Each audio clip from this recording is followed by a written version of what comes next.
Assalamualaikum warahmatullahi wabarakatuh.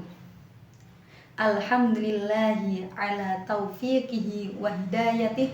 Wassalatu wassalamu ala sayyidina Muhammadin wa ala alihi wa sahbihi ajma'in, amma ba'du.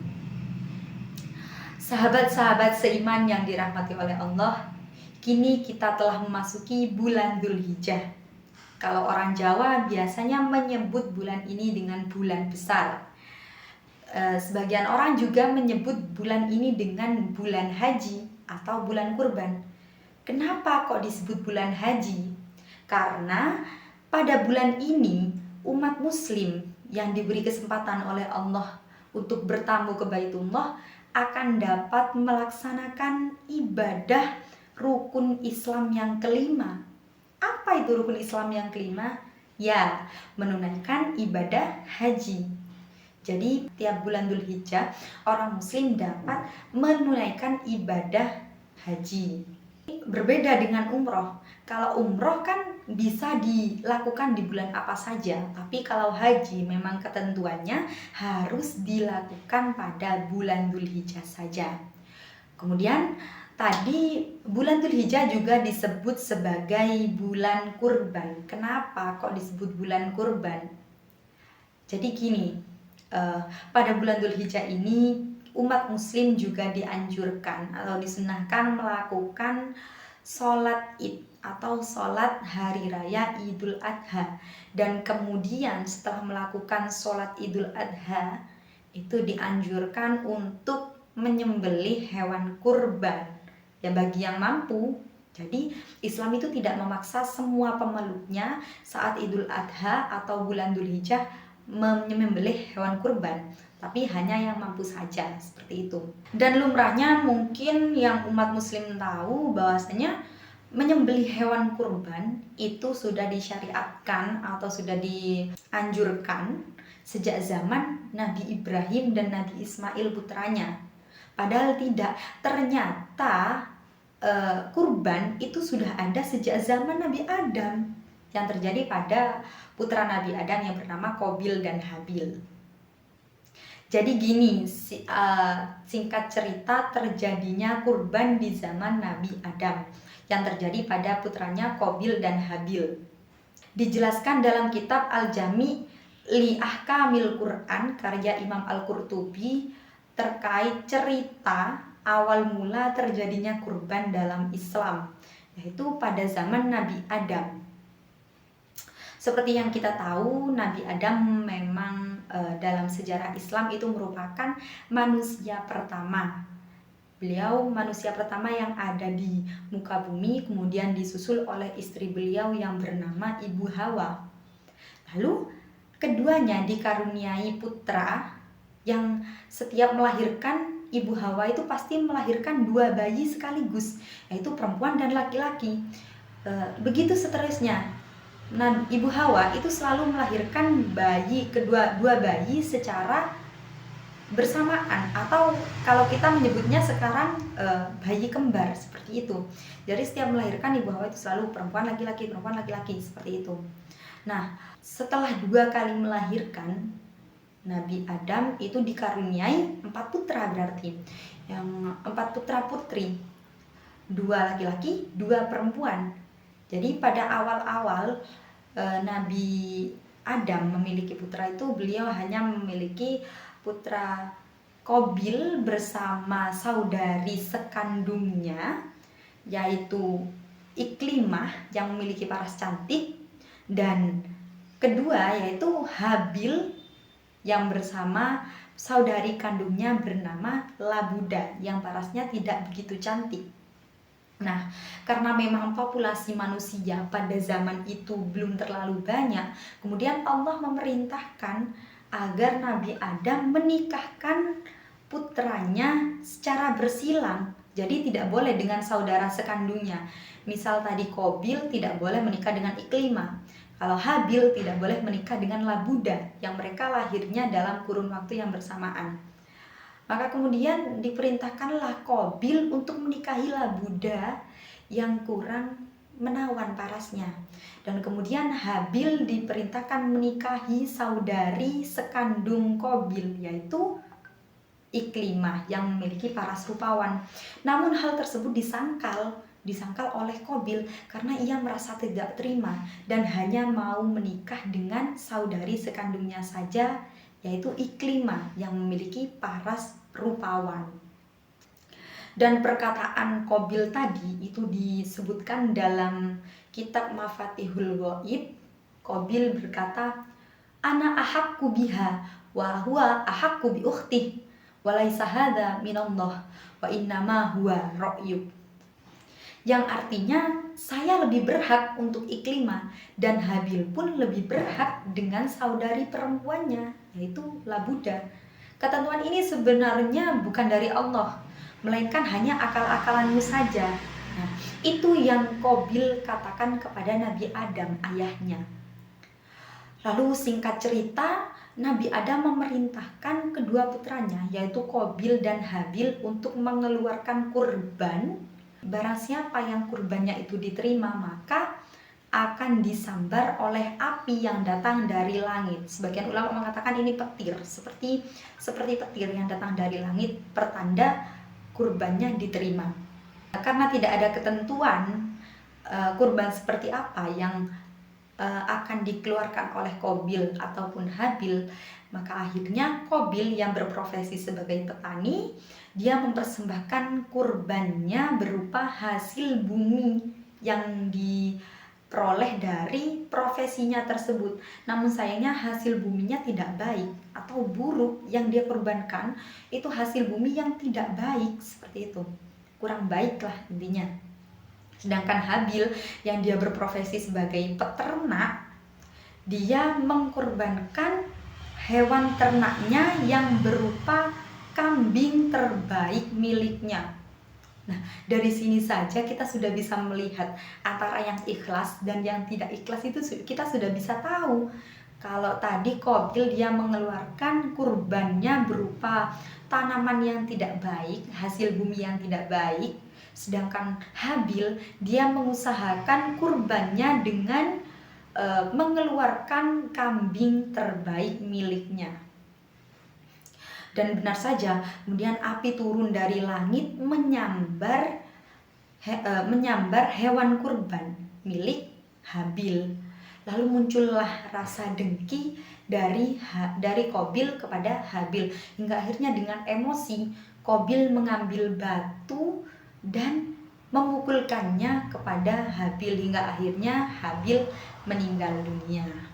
Nah, dari kisah kedua putra Nabi Adam tadi kita bisa melihat bahwasanya memang kurban itu sudah ada sejak zaman Nabi Adam, itu sudah ada memang kurban itu, tapi memang belum disyariatkan. Dan yang mungkin populer di telinga kita sebagai umat muslim, mungkin sejarah kurban itu lebih mengarah pada kisah Nabi Ibrahim yang akan menyembelih putranya. Singkat cerita begini ya. Jadi Nabi Ibrahim itu saat tidur bermimpi menyembelih putra kesayangannya, yang kala itu Nabi Ismail itu merupakan putra sematawayang Nabi Ibrahim. Nabi Ibrahim bermimpi menyembelih Nabi Ismail dengan tangannya sendiri. Namun Nabi Ibrahim tidak menghiraukan mimpi itu, yang mungkin dianggap mimpi biasa saja seperti itu. Tapi beliau tidak membenarkan, tapi tidak mengingkari, ya biasa saja. Tapi beliau merenungkan mimpi yang didapatnya itu. Hingga akhirnya beliau meminta pertolongan dan petunjuk kepada Allah. Entah kenapa kok besoknya beliau bermimpi yang sama, mengalami mimpi yang sama, dan keesokan harinya lagi mengalami mimpi yang sama lagi. Hingga akhirnya 3 kali berturut-turut beliau mengalami mimpi yang sama, dan beliau sudah meyakini bahwasanya itu memang sudah perintah dari Allah.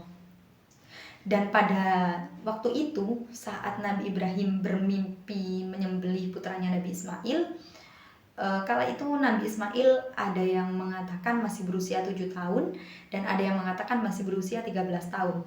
Intinya pada waktu itu Nabi Ismail sudah bisa membantu ayahnya, sudah biasa membantu Nabi Ibrahim seperti itu. Dan Nabi Ismail itu memang merupakan putra kesayangan Nabi Ibrahim karena memang semata wayang. Lalu akhirnya karena mimpinya datang secara berturut-turut 3 kali, Nabi Ibrahim sudah meyakini mimpi tersebut bahwasanya itu memang perintah dari Allah. Kemudian dengan berat hati Nabi Ibrahim berkata kepada putranya, dan perkataan Nabi Ibrahim ini dijelaskan dalam surat As-Saffat ayat 102 yang berbunyi Bismillahirrahmanirrahim. Qala ya bunayya inni ara fil manami anni adbahuka fanzur madza tara. Shadaqallahul azim. Yang artinya, wahai anakku, sungguh aku bermimpi bahwa aku menyembelihmu. Pikirkanlah bagaimana pendapatmu. Lalu dijawablah oleh Nabi Ismail dalam lanjutan ayat tersebut yang berbunyi Bismillahirrahmanirrahim. Qala ya abati fa'al ma tu'maru satajiduni insyaallah minas sabirin. Shadaqallahul azim. Yang artinya, Ismail menjawab, wahai ayahku, lakukanlah apa yang diperintahkan oleh Allah kepadamu. Niscaya engkau akan mendapatiku termasuk orang yang sabar. Masya Allah. Karena keduanya, baik Nabi Ibrahim ataupun Nabi Ismail merupakan orang yang taat kepada Allah, dengan berat hati dan kesedihan yang mendalam serta linangan air mata, akhirnya keduanya rela dan mengikhlaskan perintah ini demi mentaati perintah Allah. Begitupun dengan Nabi Ismail yang rela disembelih oleh ayahnya sendiri demi mentaati perintah Tuhannya. Hal ini dilakukan oleh keduanya sebagai manifestasi bahwasanya seorang hamba itu harus mentaati perintah Allah. Lalu akhirnya keduanya sepakat melakukan penyembelihan dan Nabi Ibrahim membawa Nabi Ismail ke Mina dan membaringkan di atas pelipisnya. Lalu Nabi Ismail berkata pada ayahnya, wahai ayahku, kencangkanlah ikatanku agar aku tidak bergerak. Sing-singkan bajumu agar darahku tidak mengotori bajumu. Dan jika nanti ibu melihat bercak darah itu, niscaya ia akan bersedih. Maka percepatlah gerakan pisau itu dari leherku agar terasa lebih ringan bagiku. Karena sungguh kematian itu sangat dahsyat. Dan apabila nanti engkau telah kembali, maka sampaikanlah salam kasihku kepada ibu. Dan akhirnya dari ucapan Nabi Ismail tersebut dijadikan ketentuan hingga sekarang bagi siapapun yang hendak menyembelih hewan kurban itu hendaknya mengikat hewan kurban agar tidak bergerak saat disembelih. Dan yang kedua, harus menggunakan pisau yang tajam agar tidak menyiksa hewan yang akan disembelih tersebut. Dan setelah mendengar ucapan putranya tersebut, akhirnya Nabi Ibrahim dengan perasaan sedih melakukan perintah dari Nabi Ismail. Kemudian Nabi Ibrahim mencium kening Nabi Ismail dengan penuh kasih sayang. Lalu mengambil pisau tajam yang biasa digunakan oleh Nabi Ibrahim untuk membelah batu dan akan digunakan untuk menyembelih putranya sendiri. Hingga akhirnya pisau tersebut diletakkan di leher Nabi Ismail. Namun biidznillah, keajaiban tiba-tiba terjadi. Pisau tersebut tidak dapat melukai leher Nabi Ismail sedikit pun. Jadi leher Nabi Ismail tidak lecet sedikit pun. Hingga akhirnya Nabi Ibrahim kebingungan dan terus dicoba, tapi tetap saja hasilnya. Dan pada saat itulah akhirnya Allah menurunkan firman-Nya sekaligus menjawab kebingungan dari Nabi Ibrahim tersebut. Dan firman ini tertera dalam surat As-Saffat ayat 104 sampai ayat 108 yang artinya, "Wahai Ibrahim, sungguh engkau telah membenarkan mimpi itu. Sungguh demikianlah kami memberi balasan kepada orang-orang yang berbuat baik. Sungguh ini benar-benar suatu ujian yang nyata. Kami tebus anak itu dengan seekor sembelihan yang besar. Kami abadikan untukmu Ibrahim di kalangan orang-orang yang datang kemudian."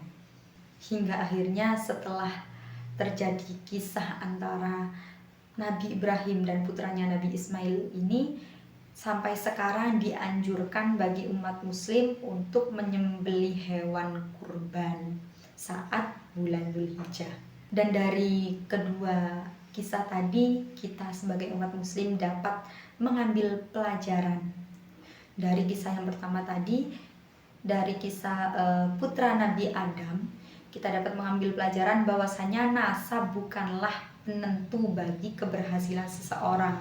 Sekalipun tadi kita tahu bahwasanya Qabil itu merupakan putra Nabi, tapi belum tentu ia dapat berperilaku sebagaimana ayahnya.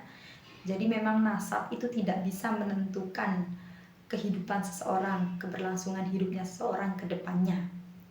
Sedangkan dari kisah Nabi Ibrahim dan putranya Nabi Ismail, kita dapat mengambil pelajaran bahwasanya jika keimanan dan keyakinan kita itu sudah melekat dalam jiwa, itu akan mengalahkan segala kemampuan yang bersifat rasionalitas.